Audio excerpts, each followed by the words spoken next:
Hello student, welcome back to my YouTube channel Arihant lecture. Guys, आज के इस video में हम बात करेंगे कक्षा 10वीं हिंदी 2024 बोर्ड में आने वाला हिंदी का 100 सबसे महत्वपूर्ण बहुविकल्पीय प्रश्न, जो कि आपके बोर्ड परीक्षा में 22 फरवरी को आएगा। अगर आप एग्जाम से 1 घंटे पहले भी इस वीडियो को देख लेते हो तो आप हिंदी में धमाल मचा कराओगे, कमाल मचा कराओगे और 70 में 70 नंबर फोड़ कराओगे। मेरी 100% गारंटी। इससे बाहर आपके बोर्ड एग्जाम में एक भी बहुविकल्पीय प्रश्न नहीं आएंगे, ये मेरी 110% गारंटी। सिर्फ आप इतना पढ़कर जाओ और परीक्षा में बिल्कुल 70 में 70 नंबर फोड़ कराओ। इसके लिए आपको कुछ भी नहीं करना, वीडियो को सबसे लास्ट तक देख लेना एंड अपने सभी मित्रों में इसको शेयर कर देना है। तो आइए शुरू करते हैं आज की इस धमाकेदार वीडियो को। देखते हुए यहाँ पे है, सबसे पहले है कि 22 फरवरी को 100% पक्का आएगा। खंड अ आपको मिलेगा बहुविकल्पी टाइप के प्रश्न।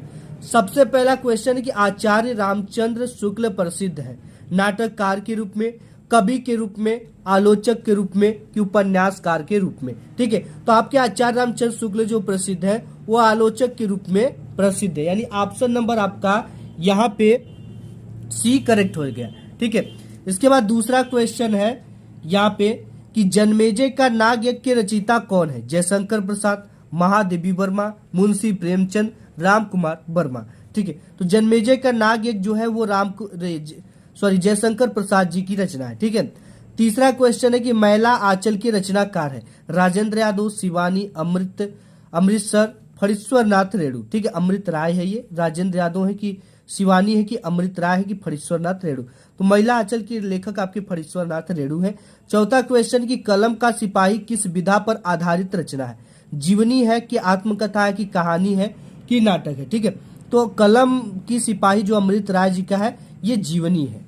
पांचवा क्वेश्चन है कि महादेवी वर्मा प्रसिद्ध है कथाकार के रूप में, उपन्यासकार के रूप में, रेखा चित्र के रूप में, एकांकीकार के रूप में। ठीक है, तो आपकी जो महादेवी वर्मा प्रसिद्ध है वो रेखा चित्र के रूप में प्रसिद्ध है। ठीक है, छठवां क्वेश्चन है इतवृत्तात्मकता प्रधान प्रवृत्ति है द्विवेदी युग की, भारतेंदु युग की, प्रगतिवादी युग की, प्रयोगवादी युग की। ठीक है, तो ये द्विवेदी युग की विशेषता है। किस युग की विशेषता है? प्रधान प्रवृत्ति है द्विवेदी युग की।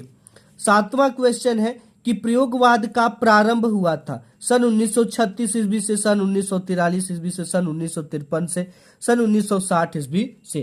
ठीक है, तो प्रयोगवाद का जो प्रारंभ हुआ था वो सन 1943 ईस्वी में किया गया था। ठीक है, प्रथम तार सप्तक का प्रकाशन भी 1943 ईस्वी में किया था, जिसे सच्चिदानंद हीरानंद वातास्यायन अज्ञे जी ने किया था। ये भी वेरी वेरी इंपॉर्टेंट क्वेश्चन है, बोर्ड एग्जाम में पूछता भी है। इसके बाद आठवां जो क्वेश्चन है, ठीक है, छायावाद में महेश माने जाते हैं जयशंकर प्रसाद को, सूर्यकांत त्रिपाठी निराला को, सुमित्रा नंदन पंत को कि महादेवी वर्मा को। ठीक है, तो यहाँ पे आपके जो माने जाते हैं वो सूर्यकांत त्रिपाठी निराला को छायावाद में महेश माना जाता है। नवा क्वेश्चन है रीतिबद्ध कवि है ठाकुर है कि आलम है कि बिहारी है कि देव है? ठीक है, तो ये जो आपके देव है ना ये रीतिबद्ध कवि है। बिहारी तो किस काल के हैं आपको कमेंट बॉक्स में कमेंट करके बताना है, लेकिन यहाँ पे देव जो है वो रीतिबद्ध कवि है। इसके बाद 10वां क्वेश्चन की जगत विनोद के रचनाकार है पद्माकर है, मतीराम है, देव है, रसखान है। ठीक है, तो यहाँ पे आपका ये जो जगत विनोद के रचनाकार वो पद्माकर है। कौन है? पद्माकर। इसके बाद 11 नंबर क्वेश्चन की जे ही दिसी बैठे नारद फूली सो दिसी ते ही न बिलो की भूली, पुनि पुनि मुनि उकसही अकुलाही देखी दशा हर ठान मुस्काही। अब देखो यहाँ पे मुस्काही आ ही गया है तो हंसना हास्य रस हो गया। ठीक है, आपके 10th में या तो हास्य रस आएगा या तो करुण रस आएगा। ठीक है, हास्य का स्थायी भाव हास होता है, करुण का शोक होता है। कभी कभी ये भी पूछ देता है कि हास का स्थायी भाव क्या होता है? हास होता है। करुण रस का स्थायी भाव का क्या होता है? शोक होता है। तो यहाँ पे ये वीर है कि शांत है कि हास्य है कि श्रृंगार, आपका हास्य रस है। ठीक है, इसके बाद 12 नंबर क्वेश्चन की अलंकार का शाब्दिक अर्थ क्या है? आनंद है, वस्त्र है, आभूषण है कि विराम है? ठीक है, देखो अलंकार का जो शाब्दिक अर्थ होता है वो आभूषण होता है। जिस प्रकार आभूषण एक नारी की शोभा बढ़ा देता है, उसी तरह अलंकार जो होते हैं वो शब्दों की शोभा को बढ़ा देते हैं। ठीक है, इसके बाद 13 नंबर क्वेश्चन दे रखा है कि उत्प्रेक्षा अलंकार के वाचक शब्द क्या है? मानो जानो, जनहु जानो, मनहु मानो, मनु, जनु, ये सभी। ठीक है, तो आपके जो उत्प्रेक्षा अलंकार है उसमें ये सभी वाचक शब्द होते हैं। मनहु मानो, जनहु जानो, मानो जानो, मनु जनु, ये सब क्या है, इसके वाचक शब्द है। यानी इसके एग्जाम्पल में, इसके आप एग्जाम्पल की बात करोगे तो इसमें ये सब शब्द जरूर आएंगे। अगर ये सब शब्द आ जाते हैं तो आप जान लो कि वहां पे उत्प्रेक्षा अलंकार है। इसके बाद नेक्स्ट है यहाँ पे 14 नंबर कि उपसंहार में उपसर्ग है। हमने बताया आपको कि उपकार जो है, जैसे हमने यहाँ पे लिखा, तो ये उप जो है ना, इसमें क्या लगा हुआ है, ये उपसर्ग है। ये क्या है, उपसर्ग है। तो यहाँ पे उपसंहार में जो उपसर्ग होगा ये क्या होगा, उप होगा इसमें भी। तो ऑप्शन नंबर बी आपका करेक्ट हो जाएगा। ठीक है, नेक्स्ट आपकी बात 15 नंबर क्वेश्चन की क्रिसमस 25 दिसंबर को मनाया जाता है। वाक्य का कर्तृवाची परिवर्तन है। ठीक है, यानी कि मैंने आपको एक चीज बता दूं कि यहाँ अगर आप ऐसी आपके बोर्ड एग्जाम में आता है तो यहाँ पे देखना है कि कौन सा टेंस है। ठीक है, यहाँ पे आप देखते हो कि ये प्रेजेंट टेंस है, प्रेजेंट इंडिफिनिट है, सिंपल प्रेजेंट जिसे हम कहते हैं।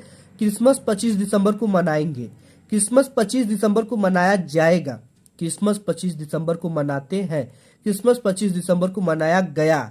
ठीक है, तो यहाँ पे प्रेजेंट की बात कर रहा है, ता है ती है, तो आपको उसी वाक्य को करेक्ट मानना है कि जिसमें ता है ती है लगा हो। ठीक है, यानी अगर ये प्रेजेंट की बात कर रहा है तो यहाँ पर भी प्रेजेंट होना चाहिए। ठीक है, तो ऑप्शन नंबर सी आपका करेक्ट हो गया।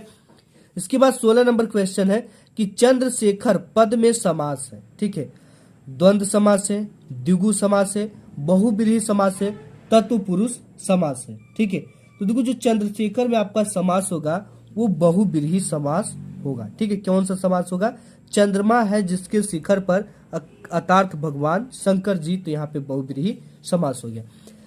इसके बाद है नेक्स्ट की 17 नंबर की दूध का तत्सम रूप होगा। ठीक है, अब देखो ये सब दूध जो है ना, ये संस्कृत का बिगड़ा हुआ शब्द है, यानी इसका भी शुद्ध रूप क्या है, दुग्ध है, दधी है, छाछ है, मक्खन है। ठीक है, तो दुग्ध जो है दूध का शुद्ध रूप है। इसके बाद 18 नंबर क्वेश्चन की मेरी बहन सरोज बहुत अच्छा गाती है, वाक्य में विधेय है। ठीक है, मेरी बहन है, सरोज है, बहुत अच्छा गाती है, कि गाती है विधेय। ठीक है, तो इसमें हमसे विधेय पूछ रखा है, तो आपका इसमें जो बहुत अच्छा गाती है ना, ये आपका क्या हो जाएगा, विधेय। इसके बाद 19 नंबर क्वेश्चन की युष्मद का षष्ठी विभक्ति बहुवचन रूप है, युष्माकम, त्वया, यूयम, त्वत। ठीक है, तो यहाँ पे ये युष्माकम जो है ये आपका करेक्ट हो जाएगा। इसके बाद 20 नंबर क्वेश्चन है कि रहमान यहाँ नहीं आया था, रेखांकित पद का परिचय है, यानी ये जिसके नीचे रेखा खींचा गया है इसी का हमको परिचय बताना है। ठीक है, ये क्या है, तो देखो ये जो है आपका ना, ये स्थानवाचक है। यहाँ का मतलब एक स्थान को दिखा रहा है, स्थानवाचक, और ये क्रिया की विशेषता भी बता रहा था, ये क्रिया विशेषण हो गया। आया था, ठीक है, आया था जो है क्रिया की विशेषता है, आया था, आना मतलब क्रिया की विशेषता, तो ऑप्शन नंबर आपका डी करेक्ट हो जाएगा। इसके बाद यहाँ से नेक्स्ट आपका 21 नंबर जो क्वेश्चन स्टार्ट होता है, क्या भूलू क्या याद करूं किस विधा की रचना है, जीवनी है, आत्मकथा है, नाटक है, कि संस्मरण है। इसके बाद यहाँ पे इसका जो करेक्ट ऑप्शन हो जाएगा क्या भूलू क्या याद करूं का, ये आत्मकथा की विधा है। ठीक है, ऑप्शन नंबर बी करेक्ट होते हुए। और यहाँ पे दूसरा है अनंत प्रकाश के लेखक है जयप्रकाश भारती, धर्मवीर भारती, राम कुमार वर्मा, रांगे राघव। ठीक है, देखो इस बार हमें बोर्ड एग्जाम में 98% लाना है, और हमें 98% लाने से कोई नहीं रोक सकता, क्योंकि हमने हमारी तैयारी ऐसी है कि किसी की औकात नहीं कि हमें 98% लाने से रोक दे, और हमें इस बार स्टेट लेवल में अपना एक रैंक हासिल करना है। और आप जब 22 फरवरी को उस पेपर को देकर आओगे ना, तो आप इसी वीडियो को खोल कर आओगे, कहोगे कि सर मैंने फोड़ कर आ गया, 20 नंबर का पूरा फंसा था। ठीक है, तो यहाँ पे अनंत प्रकाश के लेखक की जयप्रकाश भारती की, धर्मवीर भारती की, राम कुमार वर्मा की, रांगे राघव जी है। तो यहाँ पे जयप्रकाश भारती आपके अनंत प्रकाश के लेखक है। इसके बाद तीसरा क्वेश्चन की बाण भट्ट की आत्मकथा किस विधा की रचना है, ये नाटक है कि उपन्यास है कि जीवनी है कि आत्मकथा है, तो ये आपकी उपन्यास है। क्या है आपकी उपन्यास। नेक्स्ट देखते हैं चौथा नंबर। नेक्स्ट आपका चौथा नंबर क्वेश्चन है कि निम्नलिखित में संस्मरण लेखक है महादेवी वर्मा, जयशंकर प्रसाद, डॉक्टर नगेंद्र प्रताप नारायण मिश्र। ठीक है, तो आपकी जो महादेवी वर्मा जी ये संस्मरण की लेखिका है। इसके बाद है 5वां नंबर की उपन्यास सम्राट माने जाते हैं श्याम सुंदर दास, मुंशी प्रेमचंद, जयशंकर प्रसाद, महादेवी वर्मा। ठीक है, तो मुंशी प्रेमचंद को उपन्यास सम्राट माना जाता है। 6वां क्वेश्चन की रीति मुक्त कवि है देव की, मतीराम की, आलम की, कबीरदास जी। ठीक है, तो जो रीति मुक्त आपके कवि है वो कौन है यहाँ पे, आलम, ये ठीक है। इसके बाद 7वां नंबर क्वेश्चन की गागर में सागर भरना सूक्ति किस कवि के लिए प्रसिद्ध है, कबीर दास जी के लिए, तुलसीदास जी के लिए, सूरदास जी के लिए कि बिहारी जी के लिए, ये बिहारी जी के लिए प्रसिद्ध है, ठीक है, गागर में सागर भरना। 8वां क्वेश्चन की दीप शिखा की रचना है पंत की, जयशंकर प्रसाद की, महादेवी वर्मा की कि निराला की, ठीक है। तो जो दीप शिखा है ये आपका महादेवी वर्मा जी की प्रमुख रचना है। 9वां क्वेश्चन की प्रेम वाटिका के लेखक है रसखान है, मतीराम है, केशवदास जी हैं कि भूषण जी हैं, ठीक है। तो देखो जो प्रेम वाटिका के आपके रचनाकार है वो रसखान जी है। इसके बाद 10 नंबर क्वेश्चन की ग्राम्या के रचयिता है राम नरेश त्रिपाठी, सुमित्रा नंदन पंत, नरेंद्र शर्मा की सच्चिदानंद हीरानंद वातास्यायन अज्ञे जी, ठीक है। तो यहाँ पे आपके सुमित्रा नंदन पंत जो है ये ग्राम्या के रचनाकार है। 11 क्वेश्चन की विकृति वेशभूषा आकार चेष्टाएं किस रस का आलंबन विभाव है, ठीक है। तो ये हास्य रस का आलंबन विभाव, क्योंकि हास्य को देखकर, विकृति रूप को देखकर, वेशभूषा को देखकर, लोगों की आकार को देखकर, लोगों की चेष्टाओं को देखकर हमारे मन में जो भाव उत्पन्न होता है उसे हम हास्य रस कहते हैं। 12 नंबर क्वेश्चन है कि लिखकर लोहित लेख डूब गया दिन मणि आहा, व्योम सिंधु सखी देख तारक बुध बुध दे रहा, इन पंक्तियों में छंद है, ठीक है। छंद के लिए सबसे पहले हमको इसकी मात्राओं को गिनना पड़ेगा, ठीक है। जब आप इसमें गिनोगे, देखो आप में 2 ही छंद है, एक सोरठा है और एक रोला है, ठीक है। तो 2 ही छंद आपके बोर्ड एग्जाम में आएंगे। तो यहाँ पे ये जो है ना ये सोरठा छंद का उदाहरण है, ठीक है। सोरठा छंद के पहले और तीसरे में 11 मात्रा तथा दूसरे और चौथे में 13 मात्राएं होती है, वहीं 11 और 13 मात्राओं पे यति होता है। यहाँ पे हम गिन लेंगे तो ये पता चल जाएगा, ठीक है। इसके बाद 13 नंबर क्वेश्चन की भज मन चरण कमल अनिवासी उपयुक्त पंक्ति में अलंकार है, उपमा अलंकार है, रूपक अलंकार है, यमक अलंकार है कि उत्प्रेक्षा अलंकार है, ठीक है।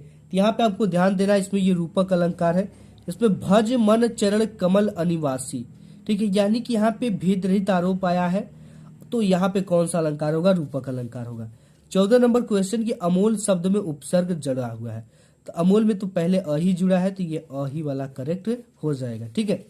15 नंबर क्वेश्चन की तस्मै तद शब्द की किस विभक्ति और वचन से संबंधित रूप है, तृतीया बहुवचन, चतुर्थी एकवचन, द्वितीया द्विवचन, पंचमी एकवचन, ठीक है। तो यहाँ पे आपका जो करेक्ट ऑप्शन होगा वो आपका इसमें से होने वाला है ये चतुर्थी एकवचन, ठीक है। तस्मै देखते हो ना आप, चतुर्थी और एकवचन में आता था, आपका ऑप्शन नंबर बी करेक्ट हो जाएगा।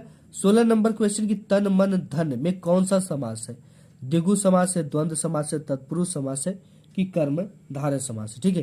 तो हमने बताया कि जैसे ही अगर आपको, अगर यहाँ पे माता पिता मैं लिख देता हूँ, अगर आपसे पूछूं कि यहाँ पे कौन सा समास है, ठीक है, और आप ये छोटा सा डेस्क देखते हो तो आंख बंद करके द्वंद्व समास पे टिक मार दो, क्योंकि आपके बुक में पूरे 2 ही समास है, द्वंद्व समास है, एक द्विगु समास है, ठीक है। या तो द्वंद्व देगा या तो द्विगु देगा, इसमें से तय है, ठीक है। इससे बाहर एक भी समास पे आप टिक मत करना।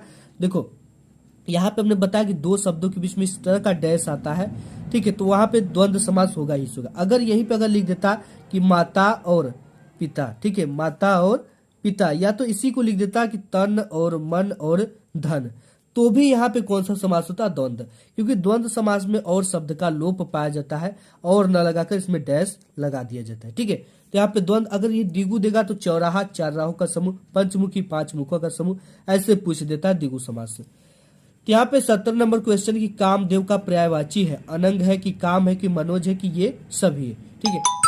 तो यहाँ पे 17 नंबर क्वेश्चन की कामदेव का पर्यायवाची है, अनंग है कि काम है कि मनोज है कि ये सभी, ठीक है। तो देखो जो कामदेव का पर्यायवाची हो गया आपका ये सभी होगा, ठीक है, क्योंकि अनंग, काम, मनोज और ये सभी का जैसे ही आपको ये सभी आता है बोर्ड एग्जाम में तो 99% ये करेक्ट होने का चांस रहता है, ठीक है। तो ये करेक्ट हो गया। इसके बाद 18 नंबर क्वेश्चन है कि माता जी ने प्रकाश को बाजार भेजा है, वाक्य में उद्देश्य है, ठीक है। माता जी ने बाजार भेजा प्रकाश को, माता जी ने प्रकाश को, ठीक है। तो इसमें हमसे पूछ रखा है कि प्रकाश को बाजार भेजा, वाक्य में उद्देश्य क्या है, उद्देश्य माता जी का क्या है, ठीक है, ये हमसे पूछ रखा है। तो यहाँ पे माता जी ने ये इसका उद्देश्य है, ठीक है। नेक्स्ट देखते हैं। नेक्स्ट यहाँ पे 19 नंबर क्वेश्चन है कि यह मेज मुझसे टूट गई, वाक्य का कर्तृवाच्य में परिवर्तन है। यह मेज मुझसे टूट गई थी, यह मेज मैंने तोड़ी, यह मेज मैं तोड़ूंगा, यह मेज मेरे द्वारा तोड़ी जाएगी। ठीक है, तो यहाँ पे आप भी मेज मत तोड़ना, यह मेज मेरे द्वारा तोड़ी है। ठीक है, गई है तोड़ी है, बात वही हो गई।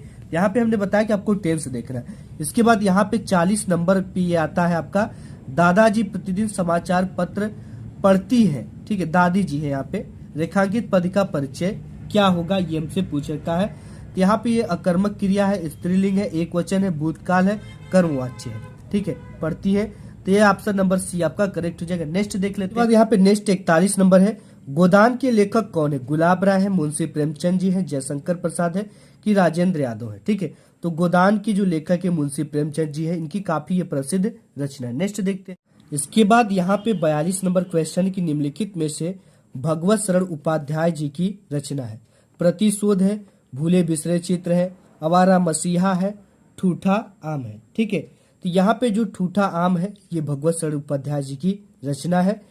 एंड यहाँ पे 43 नंबर क्वेश्चन की लहरों का राजहंस किस विधा पर आधारित रचना है? ठीक है, ये मोहन राकेश जी का है, लेकिन ये कौन सी विधा ये हमसे पूछेगा। नाटक है, एकांकी है, कहानी है कि उपन्यास है? ठीक है, तो ये जो लहरों का राजहंस है आपका, ये क्या है? नाटक है। ठीक है, नाटक है, नाटक विधा है। इसके बाद यहाँ पे चौथा नंबर क्वेश्चन है, ये 44, जय पराजय रचना के लेखक है। मोहन राकेश, उपेंद्र नाथ अस्क, अज्ञे जी की जयशंकर प्रसाद जी। ठीक है, तो यहाँ पे उपेंद्र नाथ अस्क है जय पराजय के लेखक। नेक्स्ट क्वेश्चन है कि राजेंद्र यादव की प्रतीक्षा किस विधा की रचना है? नाटक है कि कहानी है कि निबंध है कि उपन्यास है? ठीक है, तो ये जो चीजें है कहानी है, ऑप्शन नंबर बी करेक्ट हो जाएगा। इसके बाद नेक्स्ट है कि रीति काल के कवि है। जगनिक है कि सूरदास है कि मतीराम है कि कबीरदास जी है? ठीक है, तो यहाँ पे आपका ये रीतिकालीन कवि मतीराम जी है। ठीक है, रामचंद्रिका के लेखक है तुलसीदास, केशवदास, सूरदास की भूषण जी। ठीक है, तो ये जो आपके तो ये रामचंद्रिका की केशवदास रचनाकार है। इसके बाद है 48 नंबर क्वेश्चन की छायावादी युग की प्रवृत्ति यानी कि विशेषता है। शोधक का विरोध, युद्धों का सजीव वर्णन, प्रकृति का मानवीकरण, भक्त की प्रधानता। ठीक है, तो यहाँ पे आपका क्या हो जाएगा? ये प्रकृति का मानवीकरण, ऑप्शन नंबर सी करेक्ट हो जाएगा। इसके बाद नेक्स्ट है कि महादेवी वर्मा की रचना, साकेत की प्रिय प्रवास की यामा की कामयानी। ठीक है, तो यहाँ पे आपकी यामा जो है ये महादेवी वर्मा जी की रचना है। यहाँ पे नेक्स्ट है कि खुशबू के शिलालेख किस युग की रचना है? छायावादी युग की, प्रगतिवादी युग की, भारतेंदु युग की नई कविता युग की। ठीक है, तो ये जो आपका है नई कविता युग की विशेषता है। इसके बाद है 11 नंबर क्वेश्चन की करुण रस का स्थायी भाव होता है, ये शोक होता है, ऑप्शन नंबर बी करेक्ट हो जाएगा। इसके बाद 12 नंबर क्वेश्चन है कि हरिपद कोमल कमल से पंक्ति में कौन सा अलंकार होगा? ठीक है, उत्प्रेक्षा होगा कि रूपक होगा कि उपमा होगा कि यमक अलंकार होगा? तो यहाँ पे आपका ये उपमा अलंकार है, क्योंकि इसमें कंपेयर किया गया है हरि का जो पैर है वो हरि के पैर को कोमल कमल सा बताया गया है। ठीक है, यानी हरि के जो पैर है वो कमल के समान कोमल है। तो यहाँ पे तुलना या कंपेयर किया जाता है, तो वहाँ पे हमेशा कौन सा अलंकार होता है? उपमा अलंकार। जैसे चरण कमल बंधव हरिराई में कौन सा अलंकार होगा? तो आपको ये कमेंट बॉक्स में कमेंट करके बताना। ठीक है, कौन सा अलंकार होगा। इसके बाद 13 नंबर क्वेश्चन की रोला के प्रत्येक चरण में मात्राएं कितनी होती है? 16 16, 22 22, 24 24, 26 26। ठीक है, तो आप जानते हो कि रोला के प्रत्येक चरण में कितनी मात्राएं होती है? 24 24 मात्राएं होती है। ठीक है, इसके बाद 14 नंबर क्वेश्चन की अभिमान शब्द में प्रयुक्त उपसर्ग है। तो यहाँ पे अभी जो है ये क्या है? उपसर्ग है, तो मान है कि अभी की अप की तो यहाँ पे अभी वाला ऑप्शन करेक्ट हो जाएगा। इसके बाद 15 नंबर क्वेश्चन की तव किस सर्वनाम शब्द का रूप है? अस्मत् का, युष्मत् का, तद का कि पद का? ठीक है, तो ये आपका हो जाएगा युष्मद का। किसका? युष्मद का। माता पिता में समास है, द्विगु है कि द्वंद्व है कि तत्पुरुष है कि अव्ययी भाव समास है? हमने बताया यहाँ पे छोटा सा डैश लग जाए और शब्द का लोप होता है, यहाँ पे जो भी होगा तो द्वंद्व समास होगा। ठीक है, इसके बाद 17 नंबर क्वेश्चन की कमल का पर्यायवाची है। नीर है कि नलीन है कि नीरद है कि निरधि है? ठीक है, तो आपको एक चीज ध्यान देना है 17 नंबर क्वेश्चन में कि ये नलीन जो है ना ये कमल का पर्यायवाची, नीरद बादल का है, नीर पानी का है। ठीक है, ये निरधि अलग है, तो नलिनी ऑप्शन नंबर करेक्ट हो जाएगा बी। नेक्स्ट देखते हैं। नेक्स्ट यहाँ पे 18 नंबर की जब मधु भाषण दे रही थी तब पिताजी के मित्र वहां आ निकले, वाक्य में वाक्य है, ठीक है, सरल वाक्य है, मिश्र वाक्य, संयुक्त वाक्य है कि उपवाक्य है। तो यहाँ पे ये जो होगा ना, ये मिश्र वाक्य, क्योंकि इसमें मधु भाषण दे रही थी और इसमें पिताजी का आगमन होता है, पिताजी के मित्र का आगमन हो जाता है, यानी मिश्रित कई लोग हो गए, तो ये मिश्र वाक्य हो जाएगा। 19 नंबर क्वेश्चन की कर्मवाच्य के विषय में सही नहीं है। वाक्य में कर्म की प्रधानता होती है, क्रिया का लिंग वचन पुरुष कर्म के अनुसार होता है, क्रिया सदैव सकर्मक होती है, कर्ता सदैव प्रथमा विभक्ति का होता है। ठीक है, तो यहाँ पे आपके 19 नंबर में कर्ता सदैव प्रथमा विभक्ति का होता है, ये वाला ऑप्शन करेक्ट हो जाएगा। इसके बाद 20 नंबर क्वेश्चन है कि सर्वनाम पदों के परिचय में बताया जाता है, क्या बताया जाता है ये हमको बताना। ठीक है, भेद बताया जाता है, लिंग बताया जाता है, वचन कारक पुरुष, ये चीजें बताई जाती है। ऑप्शन नंबर ए ही आपका करेक्ट हो जाएगा। इसके बाद नेक्स्ट है आपका एक, ये देख लो 8 क्वेश्चन मैं आपको बताऊंगा, वेरी वेरी इंपॉर्टेंट, इससे बाद एक भी क्वेश्चन नहीं आने वाला, आप ये निश्चिंत हो जाना। गुनाहों के देवता उपन्यास के जो रचयिता है वो कौन है? मुंशी प्रेमचंद जी हैं, कि धर्मवीर भारती हैं, कि आचार्य रामचंद्र शुक्ल है, कि रामधारी सिंह दिनकर है। ठीक है, तो गुनाहों के देवता आपके धर्मवीर भारती लिखे, ऑप्शन नंबर बी करेक्ट हो जाएगा। सेवा सदन के लेखक है प्रेमचंद, की जयशंकर प्रसाद, की यशपाल, की अज्ञे जी। ठीक है, तो मुंशी प्रेमचंद जी सेवा सदन के रचनाकार। कलम का सिपाही में किस साहित्यकार का जीवन परिचय मिलता है? जयशंकर प्रसाद का, प्रेमचंद का, अमृत राय का, कि दिनकर जी का मिलता है। ठीक है, तो ये जो मिलता है आपका मुंशी प्रेमचंद जी को, इसको लिखे हैं अमृत राय जी, लेकिन इसमें किसकी रचना किया है? इनके जीवन परिचय हमको मुंशी प्रेमचंद जी के मिलते हैं। ठीक है, तो आपको ये ध्यान देना, बहुत सारे बच्चे कलम का सिपाही और अमृत राय मार के चले आएंगे। ठीक है, तो मुंशी प्रेमचंद जी के जीवन का इसमें पूरा वर्णन किया गया है। चौथा क्वेश्चन की दीपदान में एकांकी के लेखक है। ठीक है, दीपदान एकांकी के लेखक डॉक्टर राम कुमार वर्मा जी है। आवारा मसीहा के जो रचनाकार है वो विष्णु प्रभाकर जी है। छायावाद की जो विशेषता है वो आपकी क्या है? ये प्रकृति का मानवीकरण। इसके बाद 7वां क्वेश्चन की साकेत महाकाव्य के रचयिता कौन है? ठीक है, साकेत महाकाव्य के रचयिता मैथिली शरण गुप्त है। 8वां आपका है इसमें रीतिकालीन प्रवृत्ति, तो श्रृंगार रस की प्रधानता जो है रीतिकालीन प्रवृत्ति। शिक्षा और संस्कृति के रचयिता कौन है? जयशंकर प्रसाद, आचार्य रामचंद्र शुक्ल, डॉक्टर राजेंद्र प्रसाद, भगवत शरण उपाध्याय जी। ठीक है, तो यहाँ पे आप जानते हो कि डॉक्टर राजेंद्र प्रसाद शिक्षा और संस्कृति के रचनाकार है। दूसरा क्वेश्चन है कि ठलुआ क्लब के रचनाकार है गुलाब राय है, कि यशपाल है, कि ये सच्चिदानंद हीरानंद वाताश्यन अज्ञे जी है, कि मोहन राकेश है। तो देखो यहाँ पे जो ठलुआ क्लब है इसके जो रचनाकार वो गुलाब राय जी है, ये काफी प्रसिद्ध इनकी रचना है। इसके बाद तीसरा क्वेश्चन है कि आत्मकथा लेखक है प्रेमचंद यानी मुंशी प्रेमचंद, हरिवंश राय बच्चन जी, जयशंकर प्रसाद, महादेवी वर्मा जी। तो यहाँ पे आपके जो हरिवंश राय बच्चन ये आत्मकथा के लेखक है। ठीक है, इसके बाद चौथा नंबर क्वेश्चन की कलम का सिपाही किस विधा पर आधारित रचना है? देखो बोर्ड एग्जाम में ऐसे ही क्वेश्चन पूछेगा, आप तो जान रहे कि ये अमृत राय जी का कलम का सिपाही, बट इसकी विधा क्या है ये हमसे पूछेगा। नाटक है, कि निबंध है, कि जीवनी है, कि आत्मकथा। ठीक है, तो ये आपका जीवनी विधा है, ऑप्शन नंबर सी आपके करेक्ट हो जाएंगे। एंड 5 नंबर क्वेश्चन की निराला की साहित्य साधना के लेखक कौन है? रामविलास शर्मा, यशपाल, मुंशी प्रेमचंद जी, की अज्ञे जी। तो यहां से आपका रामविलास शर्मा जी निराला साहित्य साधना के लेखक, ऑप्शन नंबर ए आपके करेक्ट हो जाएंगे। एंड 6ठा नंबर क्वेश्चन है कि द्विवेदी युग के कवि हैं। ठीक है, मैथिली शरण गुप्त है, कि भारतेंदु हरिश्चंद्र है, कि प्रताप नारायण मिश्र है, कि महादेवी वर्मा है। तो देखो द्विवेदी युग के जो कवि हैं वो मैथिली शरण गुप्त जी है। ठीक है, ये काफी प्रसिद्ध कवि हैं द्विवेदी युग के। 7वां क्वेश्चन है कि कविता में ब्रज भाषा का प्रयोग किस युग की प्रवृत्ति यानी किस युग की विशेषता? वेरी इंपॉर्टेंट, जितने भी ये ऑब्जेक्टिव है, आपने अगर अभी तक वीडियो को लाइक नहीं किया तो वीडियो को लाइक कर देना, इससे हम लोग को मोटिवेट मिलता है। ठीक है, और यहाँ पे छायावाद युग की, द्विवेदी युग की भारतेंदु युग की, प्रयोगवादी युग की। ठीक है, तो यहाँ पे हमारा भारतेंदु युग की कविता में ब्रजभाषा का प्रयोग किस युग की प्रवृत्ति है? तो भारतेंदु युग की। 8वां नंबर क्वेश्चन है कि प्रयोगवादी कविता की प्रमुख विशेषता क्या है? अति यथार्थता, विद्रोह का स्वर, बौद्धिकता की प्रधानता, उपयुक्त सभी। ठीक है, तो मैं आपको बता दूं जैसे उपयुक्त सभी आता है ना आपके बोर्ड एग्जाम में, तो ये 99.99% ठीक है करेक्ट होने के चांसेस है। तो आंख बंद कर अगर आपको नहीं पता तो उपयुक्त सभी है तो इसी को मार देना। इसके बाद 9वां क्वेश्चन है कि रीति काल का समय है क्या है। ठीक है, संवत 1050 से 1375 ईस्वी, 1375 से 1720 भी, संवत 1700 से 1920 भी, संवत 1900 से आज तक। ठीक है, तो जो रीति काल का समय माना गया है वो आपका संवत 1700 से 1920 तक माना गया है। एंड नेक्स्ट है आपका यहाँ पे 10 नंबर क्वेश्चन की रीति मुक्त कवि कौन है। मतीराम है कि आलम है कि पंत है कि जयशंकर प्रसाद है। ठीक है, तो आलम जो है ना ये रीति मुक्त कवि है, ऑप्शन नंबर बी आपके करेक्ट हो जाएंगे। 11 नंबर क्वेश्चन की शोक विकल सब रोबही रानी रूपुशील बलु तेज बखानी में प्रयुक्त रस है। ठीक है, तो यहाँ पे आप जानते हो कि जो आपका करुण रस होता है उसका स्थायी भाव शोक है। ठीक है, आप में दो ही रस है, या तो हास्य या तो करुण रस है, तो आप में दो ही का आएगा। ठीक है, तो यहाँ पे आया है करुण रस का, तो ऑप्शन नंबर आपका बी करेक्ट हो जाएगा। इसके बाद 12 नंबर क्वेश्चन की माया दीपक नर पतंग पंक्ति में कौन सा अलंकार है। ठीक है, उपमा अलंकार है कि रूपक अलंकार है कि उत्प्रेक्षा अलंकार है कि यमक अलंकार है।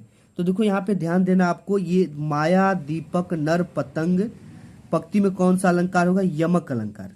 क्या होगा, यमक अलंकार। ठीक है, एक ही शब्द आते हैं लेकिन उसके दो अर्थ होते हैं, यहाँ पे यमक अलंकार होता है। 13 नंबर क्वेश्चन की रोला के प्रत्येक चरण में कितनी मात्राएं होती है। ठीक है, रोला देखो एक सममात्रिक छंद होता है, इसमें 4 चरण होते हैं और ये दोहे का उल्टा होता है। सबसे बड़ी बात तो ये है 16 है कि 18 है कि 22 है कि 24 है। ठीक है, रोला में प्रत्येक जो मात्राएं होती है वो 24 मात्राएं होती है।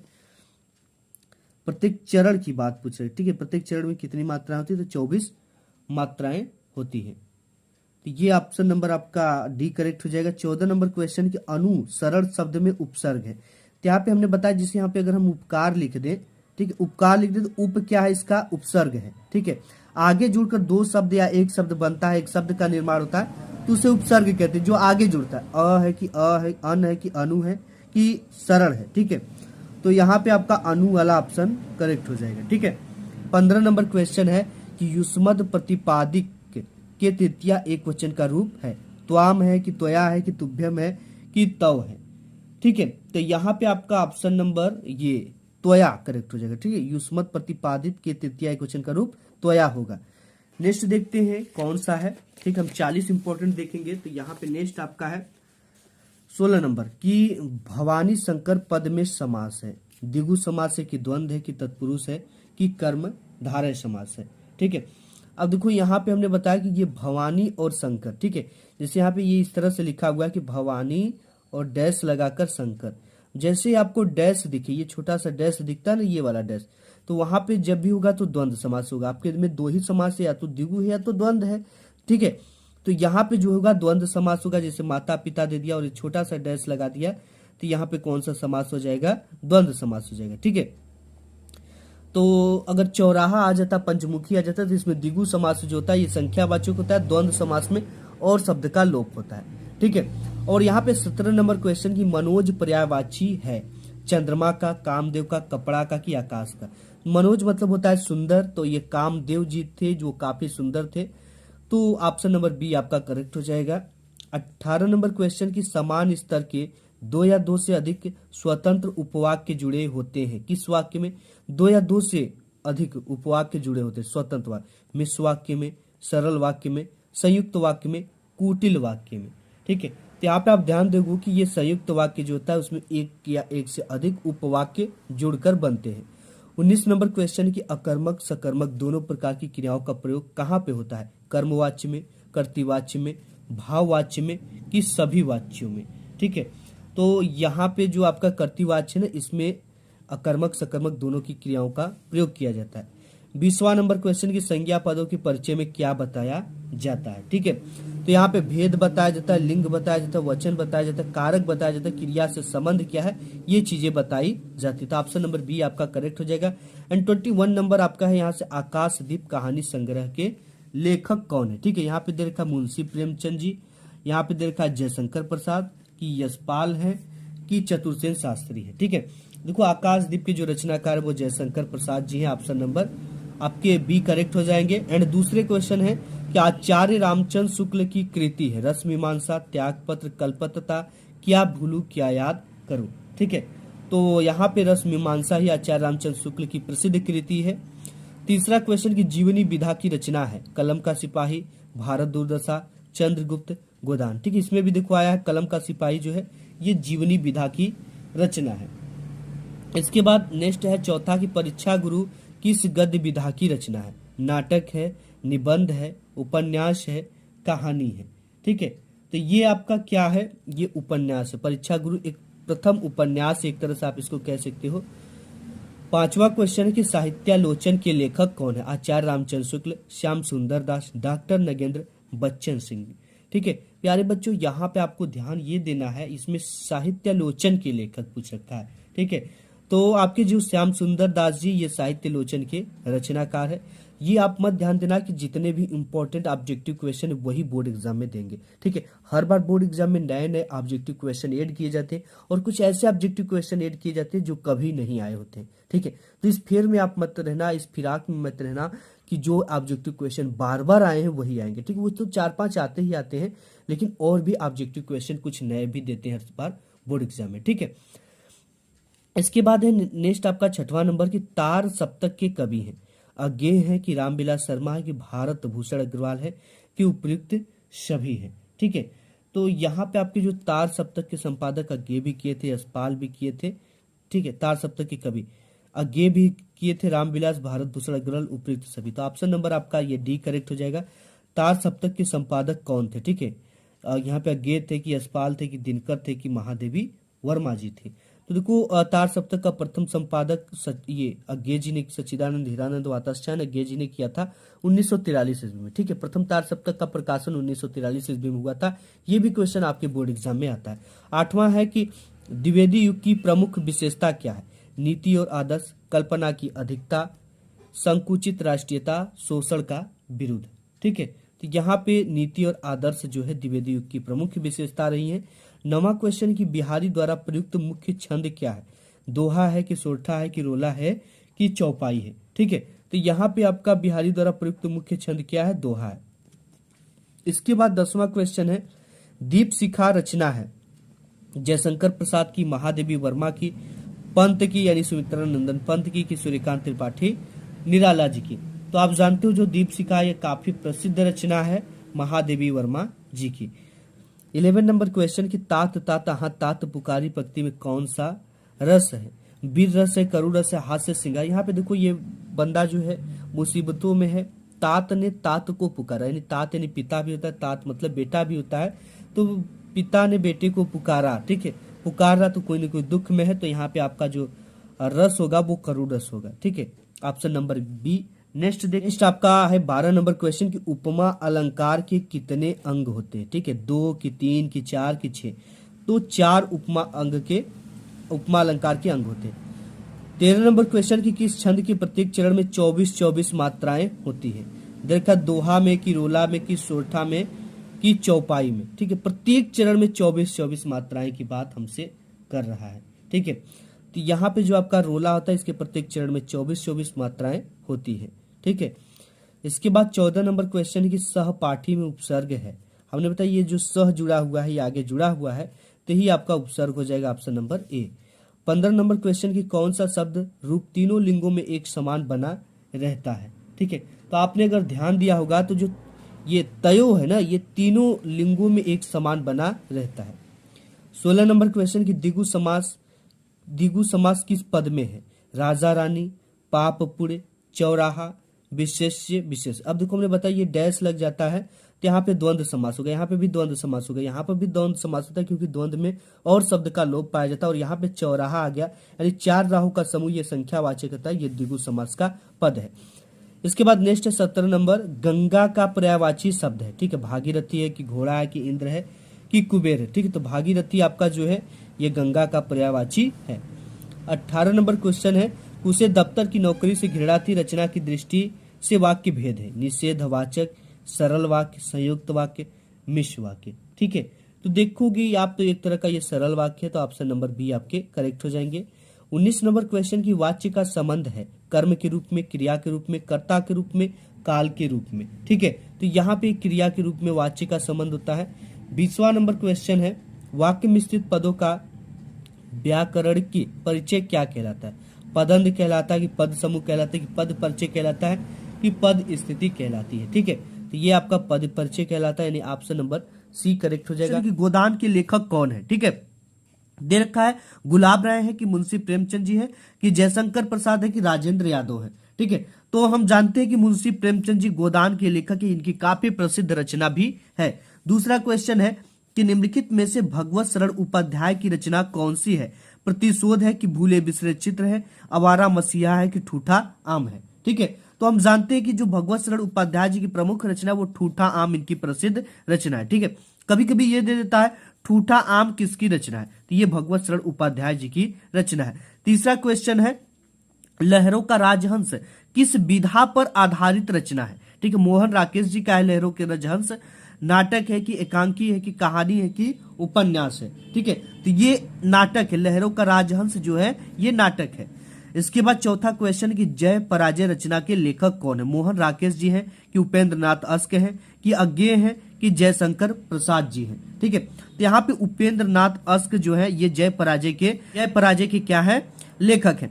पांचवा क्वेश्चन कि राजेंद्र यादव की प्रतीक्षा किस विधा की रचना है? नाटक है कि कहानी है कि निबंध है कि उपन्यास है? तो यहाँ पे आपका राजेंद्र यादव जो है ना ये आपका कहानी है, ठीक है। राजेंद्र यादव की प्रतीक्षा किस विधा की रचना है? तो ये कहानी विधा की रचना। छठवां क्वेश्चन की रीति काल के कवि है, जगनीक है कि सूरदास है कि मतीराम है कि कबीरदास जी है? तो यहाँ पे जो आपके मतीराम है ये रीति काल के कवि हैं। सातवां क्वेश्चन की रामचंद्रिका के लेखक है, तुलसीदास जी है कि केशवदास जी के सूरदास जी की भूषण है, ठीक है। तो आप जानते हैं रामचंद्रिका, कवि प्रिया, ये सब किसकी रचना है? ये केशवदास जी की है, ठीक है। ऑप्शन नंबर बी आपके करेक्ट हो जाएंगे। आठवां क्वेश्चन की छायावादी युग की प्रवृत्ति क्या है, यानी छायावादी युग की विशेषता क्या है? शोषक का विरोध, युद्धों का सजीव वर्णन, प्रकृति का मानवीकरण, भक्ति की प्रधानता, ठीक है। तो ये हम जानते हैं कि इसमें प्रकृति का मानवीकरण था, तो ऑप्शन नंबर आपका सी करेक्ट हो जाएगा। इसके बाद 9वां क्वेश्चन है कि महादेवी वर्मा की रचना है, साकेत है कि प्रिय प्रवास है कि यामा है कि कामयानी है, ठीक है। तो आप जानते हो कि जो महादेवी वर्मा की जी की रचना वो यामा काफी प्रसिद्ध इनकी रचना है। 10वां है क्वेश्चन की खुशबू के शिलालेख, ठीक है, किसके शिलालेख? खुशबू के शिलालेख किस युग की रचना है? छायावादी युग की, प्रगतिवादी युग की, भारतेंदु युग की, नई कविता युग की, ठीक है। तो ये आपका है नई कविता युग की, ऑप्शन नंबर डी आपके करेक्ट हो जाएंगे। इसके बाद 11 नंबर क्वेश्चन है कि करुण रस का स्थायी भाव, ठीक है। आप में दो ही रस है, एक तो करुण है और एक हास्य है, ठीक है। हाई स्कूल में तो आपका करुण का हम जानते हैं शोक है और हास्य रस का स्थायी भाव हास होता है, ठीक है। इससे बाहर नहीं देगा, अगर आंख बंद करके कुछ ना है तो करुण का शोक होगा और हास का हास होता है, ठीक है। इसके बाद 12 नंबर क्वेश्चन की हरिपद कोमल कमल से पंक्ति में अलंकार क्या होगा? उत्प्रेक्षा होगा कि रूपक होगा कि उपमा होगा कि यमक अलंकार होगा, ठीक है। तो यहाँ पे आपका उपमा अलंकार होने वाला, क्योंकि यहाँ पे भेद रहित आरोप है, ठीक है। यानी आप इसमें क्या किया गया? हरिपद कोमल कमल से, यानी तुलना किया गया, हरि का जो पैर है उनकी तुलना कोमल कमल से की गई है, यानी कोमल के समान कमल है। तो यहाँ पे जब भी तुलना किया जाए तो उपमा अलंकार होता है, और भेद रहित आरोप होता है तो वहां पे रूपक अलंकार होता है, ठीक है। 13 नंबर क्वेश्चन की रोला के प्रत्येक चरण में मात्राएं होती है, कितनी मात्राएं होती है? 16-16 की, 20-20 की, 24-24 की, 26-25, ठीक है। देखो जो रोला होता है उसके प्रत्येक चरण में 24-24 मात्राएं होती है, तो ऑप्शन नंबर यहाँ पे आपका सी करेक्ट हो जाएगा। रोला जो होता है दोहे का उल्टा होता है, ठीक है, और इसमें प्रत्येक चरण में इसमें 24-24 मात्राएं होती है। चौथा क्वेश्चन की अभिमान शब्द में प्रयुक्त उपसर्ग है, ठीक है। हमें यहाँ पे अगर उपकार लिखे इस तरह से तो उपकार में जो उपसर्ग होगा उप होगा, ठीक है। क्या होगा? उप होगा, यानी शुरुआत के 1 से 2 अक्षर को लेकर और लास्ट के 1 से 2 अक्षर जोड़कर एक शब्द का निर्माण होता है जिसमें उपसर्ग है जिसे कहते हैं, ठीक है। तो यहाँ पे अभी जुड़ा हुआ है आगे, तो यहाँ पे अभी आपका क्या हो जाएगा? उपसर्ग होगा। 15 नंबर क्वेश्चन की तव किस सर्वनाम शब्द का रूप है? अस्मत् का है कि युष्मत् का है कि तद का है कि पद का है, ठीक है।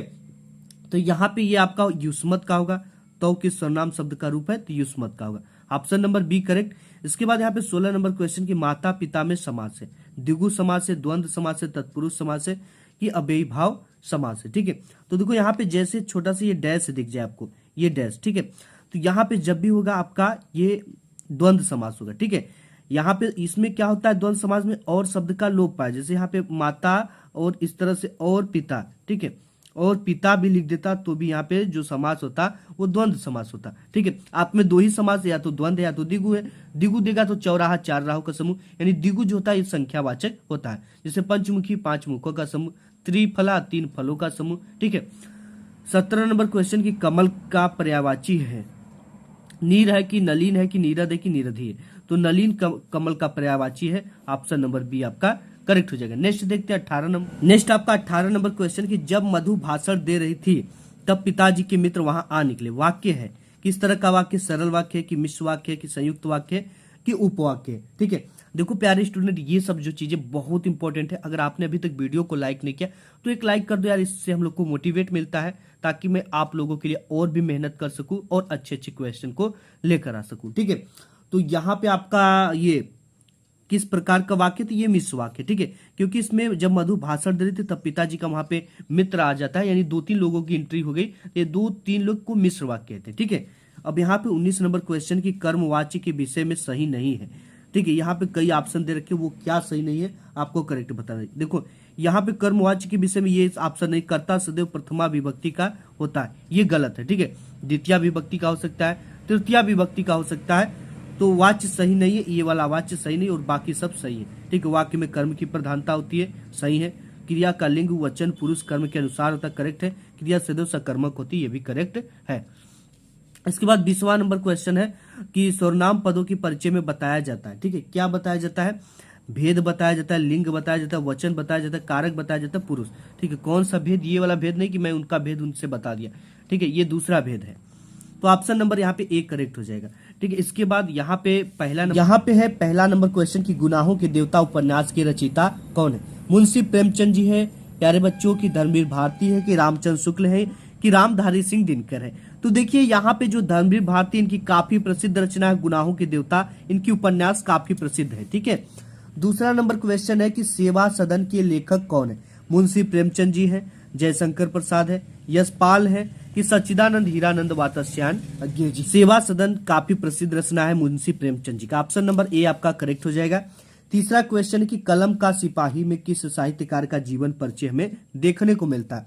जयशंकर प्रसाद का, मुंशी प्रेमचंद जी का, अमृत राय का, दिनकर का। ठीक है, कलम का सिपाही देखो ये अमृत राय जी का, इसकी विधा है जो जीवनी है, लेकिन इसमें किस साहित्यकार का जीवन परिचय अमृत राय जी ने लिखा है। बहुत सारे बच्चे गलती ये कर आ जाएंगे, अमृत राय को मार के चले आ जाएंगे, ऐसे में आपकी गलती हो जाएगी। तो इसमें अमृत राय जी ने मुंशी प्रेमचंद जी का पूरा वर्णन किया, इनके जीवन के बारे में लिखा हुआ है। ठीक है, अब यहाँ पे चौथा क्वेश्चन है कि दीपदान एकांकी के लेखक कौन है। राम कुमार वर्मा, जैनेन्द्र कुमार, विनोद रस्तोगी, जयशंकर प्रसाद जी। ठीक है, तो यहाँ पे राम कुमार वर्मा का दीपदान ये एकांकीकार भी है, काफी प्रसिद्ध रचना है इनकी दीपदान। इसके बाद 5वां नंबर क्वेश्चन है कि आवारा मसीहा के रचनाकार है। ठीक है, तो विष्णु प्रभाकर जी हैं आवारा मसीहा के रचनाकार, ऑप्शन नंबर बी आपके करेक्ट हो जाएंगे। 6वां क्वेश्चन है कि छायावाद की विशेषता है। ठीक है, डिंगल भाषा का प्रयोग, प्रकृति का मानवीकरण, शोषण का प्रयोग, यथार्थ चित्रण। ठीक है, तो यहाँ पे आपका प्रकृति का मानवीकरण था, छायावाद की विशेषता ये है, ऑप्शन नंबर बी करेक्ट हो जाएगा। 7वां क्वेश्चन है साकेत महाकाव्य के रचयिता कौन है। ये काफी प्रसिद्ध रचना है, एक महाकाव्य थी, मैथिली शरण गुप्त की है कि जयशंकर प्रसाद की है कि निराला जी की है कि हरिऔध जी की है। तो ये मैथिली शरण गुप्त की साकेत महाकाव्य काफी प्रसिद्ध रचना है। 8वां क्वेश्चन है कि रीतिकालीन की प्रवृत्ति यानी विशेषता है। श्रृंगार रस की प्रधानता, भक्ति रस की प्रधानता, युद्धों का सजीव वर्णन, कल्पता का पारचर्य। ठीक है, तो यहाँ पे आपका जो था ना ये श्रृंगार रस की प्रधानता इसमें थी रीतिकाल में। इसके बाद नेक्स्ट क्वेश्चन देख लेते हैं 9 नंबर आपका यहाँ पे क्वेश्चन है कि भूषण किस काल के कवि थे। ठीक है, वीर गाथा काल के कि भक्ति काल के कि रीति काल के कि आधुनिक काल के। तो यहाँ पे आपके जो भूषण थे ना वो किस मतलब काल के कवि हैं, ये हमसे पूछ रखा है। तो अगर इसकी बात करते ये रीति काल के कवि थे। किस काल के कवि थे, रीति काल के। ठीक है, 10वां क्वेश्चन की एक प्रगतिवादी कवि है। जयशंकर प्रसाद, नागार्जुन, महादेवी वर्मा, अज्ञे जी। ठीक है, तो यहाँ पे प्रगतिवादी कवि नागार्जुन को माना जाता है, तो ऑप्शन नंबर बी आपके करेक्ट हो जाएंगे। 11 नंबर क्वेश्चन की शीश पर गंगा हंसे भुजनी भुजंग हंसे पंक्ति में रस है। अब यहाँ पे हंसना आ ही गया है। ठीक है, हंसे हंसे है तो इसमें हास्य रस होगा, तो ऑप्शन नंबर आपका एक करेक्ट हो जाएगा। 12 नंबर क्वेश्चन कि दोहा का उल्टा कौन सा छंद होता है? रोला होता है, सोरठा होता है, चौपाई होता है कि बरबय होता है? तो यहाँ पे आप जानते हो कि दोहा का सटीक उल्टा, ठीक है, ये सोरठा होता है। ऑप्शन नंबर आपका बी करेक्ट हो जाएगा, ठीक है। इसके बाद है 13 नंबर क्वेश्चन की चरण कमल बंदो हरिराई पंक्ति में अलंकार है। तो यहाँ पे हमने बताया कि यहाँ पे चरण कमल बंदो हरिराई, चरण यानी कि कमलवत रूपी चरणों की वंदना की बात किया जा रहा है। तो यहाँ पे आपका रूपक अलंकार होगा क्योंकि इसमें भेद रहित आरोप है, ठीक है। यहाँ पे है 14 नंबर क्वेश्चन की अप उपसर्ग जुड़कर बना शब्द है, सुपुत्र है कि अपमान है कि अधिकार की अमर है? तो यहाँ पे अपमान जो है ये अप उपसर्ग जुड़कर बना हुआ, अप यहाँ पे जुड़ा हुआ है, ठीक है। 15 नंबर क्वेश्चन की वह किस सर्वनाम शब्द का रूप है? तद का है कि युष्मद का है कि अस्मद का है कि पद का है? ठीक है, तो ये आपका ये युष्मद का होगा, ठीक है। किस सर्वनाम का है? युष्मद का। अब यहाँ पे 16 नंबर क्वेश्चन की तिरंगा में समास है। तिरंगा मतलब हो गया कि 3 रंगों का समूह। कितने रंगों का समूह? 3 रंगों का समूह, ये संख्यावाचक है, ठीक है। संख्यावाचक में हमने बताया कि जब भी होगा द्विगु समास होगा। और 17 नंबर क्वेश्चन की दूध का शब्द का तत्सम रूप है। देखो दूध को हम क्या कहते हैं? ये दूध जो होता है ये संस्कृत का बिगड़ा हुआ शब्द है और इसका जो शुद्ध रूप होगा वो दुग्ध होगा। ऑप्शन नंबर ए आपका करेक्ट हो जाएगा। 18 नंबर क्वेश्चन की निम्नलिखित वाक्यों में सरल वाक्य कौन सा है? ठीक है, तो देखो यहाँ पे सोहन खाना खाता है, बाजार जाओ और कुछ फल लाओ, पढ़ोगे तो पास हो जाओगे, अध्यापक ने कहा कि कल अवकाश होगा। ठीक है, इन दोनों में कहीं ना कहीं कोई आ रहा है, ठीक है। सोहन खाना खाता, ये सबसे सरल वाक्य है। 19 नंबर क्वेश्चन की भाववाच्य में क्रिया होती है, द्विकर्मक होती है कि सकर्मक की प्रणर्थक या अकर्मक अन्य पुरुष पुल्लिंग एक वचन? तो ये जो होती है आपकी ये अकर्मक होती है, अन्य पुरुष पुल्लिंग एक वचन होता है। 20वां क्वेश्चन की विषया विषमयादि बोधक के पद परिचय में बताया जाता है। क्या क्या बताया जाता है ये हमसे पूछ रखा है, ठीक है। तो इसमें अगर आप बात करोगे तो भेद बताया जाता है एवं भाव का उल्लेख किया जाता है। ऑप्शन नंबर आपका सी करेक्ट हो जाएगा, ठीक है। ऐसे ही सभी हिंदी की पूरी तैयारी हमारे चैनल पे अवेलेबल है। पूरे इंपॉर्टेंट पेपर है जो कि वायरल पेपर है, बोर्ड एग्जाम में आएंगे, सभी को तैयार कर लेना, आपके 70 नंबर पक्का हो जाएगा। आज के इस वीडियो में बस इतना ही, मिलूंगा एक नेक्स्ट वीडियो, तब तक के लिए धन्यवाद।